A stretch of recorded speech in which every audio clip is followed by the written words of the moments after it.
కొనసాగించాలని Bharatiya Janata party okay okay అండి శ్రీనివాసరావు గారు గుడ్ మార్నింగ్.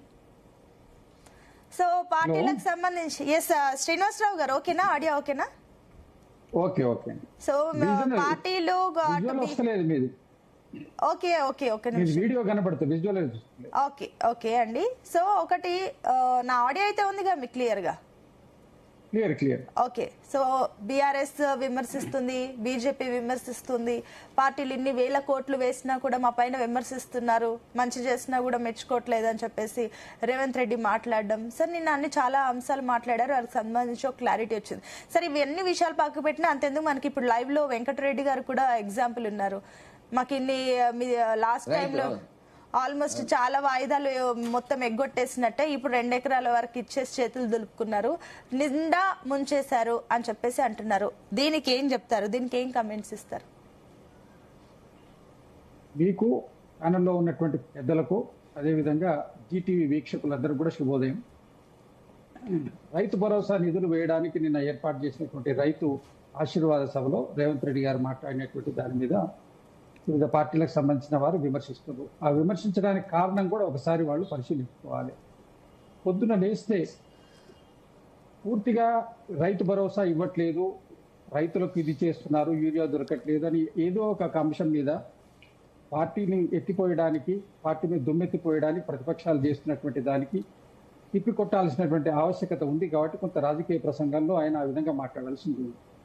అదే సభలో క్లియర్ గా ఉత్తమ్ కుమార్ రెడ్డి గారు చెప్పారు, 9,000 కోట్ల రూపాయలు 9 రోజుల్లో పూర్తిగా వేసేస్తామని చెప్పిండ్రు.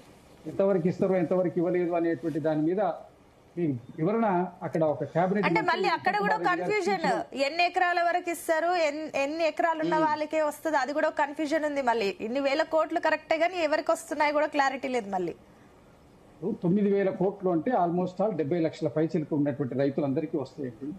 ఎందుకంటే 9,000 కోట్ల బడ్జెట్ లాస్ట్ టైం కూడా ఇచ్చారు. 9 రోజుల్లో కూడా రోజు 1000 కోట్ల చొప్పున ఇచ్చినప్పుడు అందరికి పడ్డాయి డబ్బులు. నేను కూడా రైతునే, వెంకరెడ్డి గారు చెప్పినట్టు నేను వ్యవసాయం చేస్తున్నాను.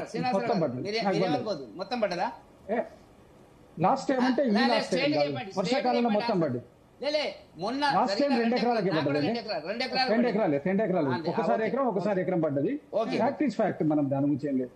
మొన్నటిసారి 2 ఎకరాలకు పడ్డది. అంతకుముందు 9,000 కోట్ల రూపాయలు ఇచ్చినప్పుడు నాకు పూర్తి అమౌంట్ పడ్డది. నేను స్వయంగా రైతులు 36 అంటే రాగానే అధికారంలోకి రాగానే మొత్తం అందరికి క్లియర్ చేస్తాం, అందరి రైతుల ఖాతాల్లో డబ్బులు పడతాయని చెప్పేసి ఇప్పుడు విడతల వారీగా ఇస్తాము, ఫస్ట్ 1 ఎకరం, తర్వాత 2 ఎకరాలు, తర్వాత సార్ 2 ఎకరాలకి ఆపేశారు కదా మేడం. ఒక ప్రశ్న మీ ద్వారా నేను అడగదలుచుకున్నాను శ్రీనివాసరావు, అసలు ఎన్ని ఎగ్గొట్టిలు పూర్తిగా చెప్పమనండి.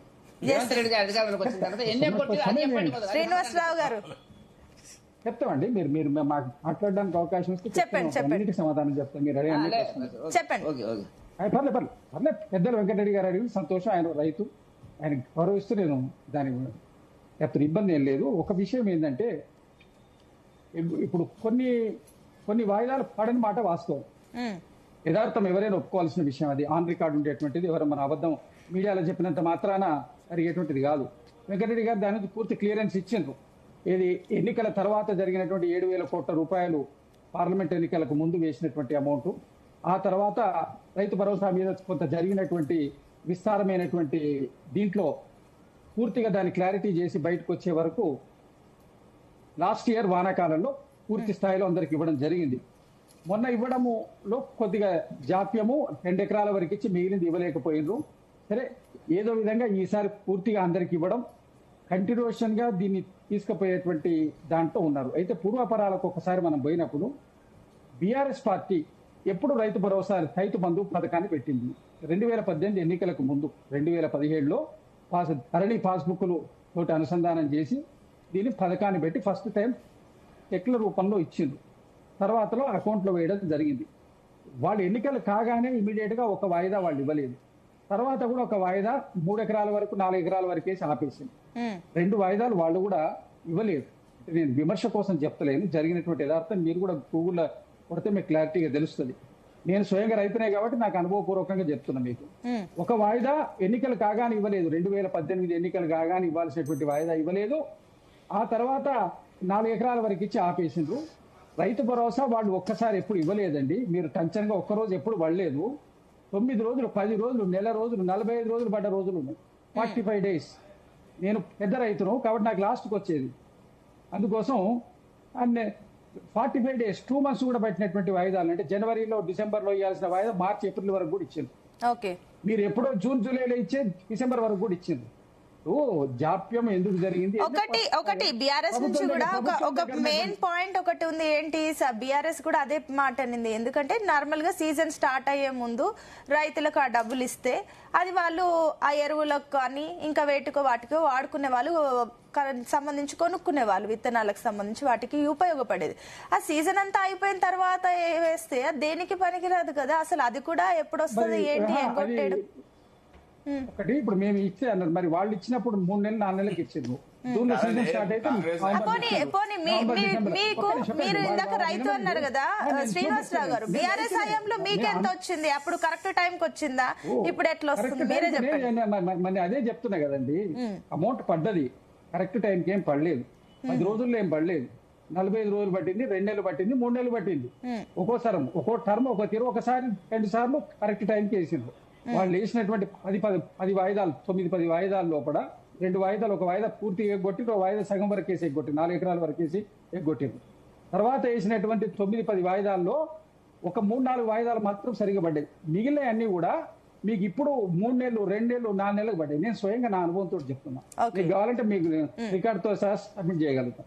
సరే, ఇప్పుడు ఉన్నటువంటి విషయం ఏంటంటే, ఇప్పుడు ఈ రైతు భరోసా యొక్క నిధులు మీరు ఇవ్వలేదని చెప్పి ఇంత ఖచ్చితంగా మాట్లాడుతున్నట్టు బీఆర్ఎస్ పార్టీ వాళ్ళు, మీరు ఎన్నికల ముందు ఔటర్ రింగ్ రోడ్ ని 7,000 కోట్లకు అమ్మేసి ఎక్సైజ్ టెండర్స్ ను ముందు కాల్ఫర్ చేసి డబ్బులు తీసుకొని ఇన్ని నానా మ్యానిపులేషన్స్ చేసి రైతుకి ఇవ్వాల్సిన రుణమాఫీ ఒకసారి ఇచ్చిండ్రు. మొదటిసారి వచ్చినప్పుడు ₹1,00,000 రుణమాఫీ ఇస్తా అని చెప్పి 4 విడతల ఇచ్చింది. 4 విడతలు ఇచ్చేది ఇంట్రెస్ట్ సరిపోలేదు. రెండోసారి వచ్చినప్పుడు ₹1,00,000 రుణమాఫీ ఇస్తా అని చెప్పిన మీరు ఎన్నికల ముందు, సంవత్సరం ముందు ఔటర్ రింగ్ రోడ్ అడిగి ఎక్సైజ్ యొక్క టెండర్స్ ను ముందు ప్రీఫోన్ చేసి దాన్ని కాల్ఫర్ చేసి అమౌంట్ తీసుకొని మీరు ఇచ్చిండ్రు.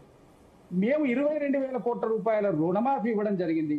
ఎన్నికలు మీకు ఎలక్షన్స్ అయ్యి అధికారంలోకి రాగానే. తర్వాత ఇప్పుడు రైతు బంధు పేరు మీద కూడా కనీసం 25,000 కోట్ల రూపాయల వరకు 45,000 కోట్ల రూపాయలు రైతుల ఖాతాల్లో వేయడం జరిగింది. ఇదే కాక 72,000 కోట్ల రూపాయలు మేము రైతు బంధు కింద ఇచ్చినామని చెప్తున్నారు. మీరు 5 సంవత్సరాల్లో, మేము 2 సంవత్సరాలు రైతుల కోసం 45,000 కోట్ల రూపాయల పైచిలకు మేము ఇచ్చినాం. మరి ఇచ్చినప్పుడు 24 గంటలు రాష్ట్రం యొక్క ఆర్థిక పరిస్థితి, మీకు మిగులు బడ్జెట్ తోటి ఇచ్చినటువంటి రాష్ట్రం, 60,000 కోట్ల రూపాయల అప్పుతోటి మాత్రమే ఇచ్చినటువంటి రాష్ట్రాన్ని మీరు ఏ స్థితిలో మాకు చెప్పిండ్రు? ఏ తారీఖు జీతాలు వచ్చినాయి, ఏ తారీఖు మీరు 15 తారీఖు 20 తారీఖు ఈఎంఐలు అడ్జస్ట్ చేసుకునే పరిస్థితికి ఎంప్లాయీస్ పోయినటువంటి పరిస్థితి. ఆ పరిస్థితిలో ఉన్నటువంటి కరోనా రావచ్చు, వేరే ఏ కారణాలైనా కావచ్చు, ఇవన్నీ జరిగినటువంటి పరిస్థితిలో 24 గంటలు కేవలం కాంగ్రెస్ పార్టీని విమర్శించడమే ధ్యేయంగా పెట్టుకొని చేస్తున్నారు. వాటి గురించి క్లారిటీ ఇస్తారు సతీష్ గారు. అంతకంటే ముందు ఒక్క నిమిషం మీకు బీజేపీ వారు పెద్దలు వెంకటరెడ్డి గారు చెప్పిన దాని విషయం కూడా క్లారిటీ. ఒకటి ఏంటంటే, రైతులకు వారు ఒక రైతుగా వారు యథార్థంగా చెప్పారు, నేను దాన్ని స్వాగతిస్తున్నా, నేను దాన్ని విమర్శిస్తలేను. కాకపోతే భారతీయ జనతా పార్టీ కూడా ఒక విషయాన్ని ఆలోచించాలి. ఇక్కడ 30 లక్షల కోట్ల రూపాయలు వేవర్స్ ఇండస్ట్రియలిస్టులకు ఇచ్చింది. 70% మంది ప్రజలు ఆధారపడినటువంటి వ్యవసాయ రంగానికి 6,000 రూపాయలు సంవత్సరానికి రైతు అకౌంట్ లో 2,000 చొప్పున ఇచ్చి చేతులు దులుపుకుంటున్నారు. వారికి ఇస్తున్నటువంటి వారికి ఇస్తున్నటువంటి ప్రోత్సాహకమే. ఇది ప్రొడక్టివ్ యాక్టివిటీ కాబట్టి ఇది ప్రోత్సాహకమే. మరి వ్యవసాయానికి ఇస్తున్నటువంటి ప్రోత్సాహకం ఏమిటి? వ్యవసాయాన్ని పూర్తిగా శీతకన్ను వేస్తేనే కదా నార్త్ లో అనేకమైన చోట్ల ఉద్యమాలు జరిగినాయి, రైతు ఉద్యమాలు జరుగుతున్నాయి. మరి ఆ విషయాన్ని కూడా వాళ్ళు సరే, దాని గురించి ఆయన జవాబు చెప్తారు. నెక్స్ట్ వెంకటరెడ్డి గారు ఆన్సర్ చేస్తారు. ఒక్క నిమిషం ఆగండి. వివిరావు గారు, గుడ్ మార్నింగ్ అండి.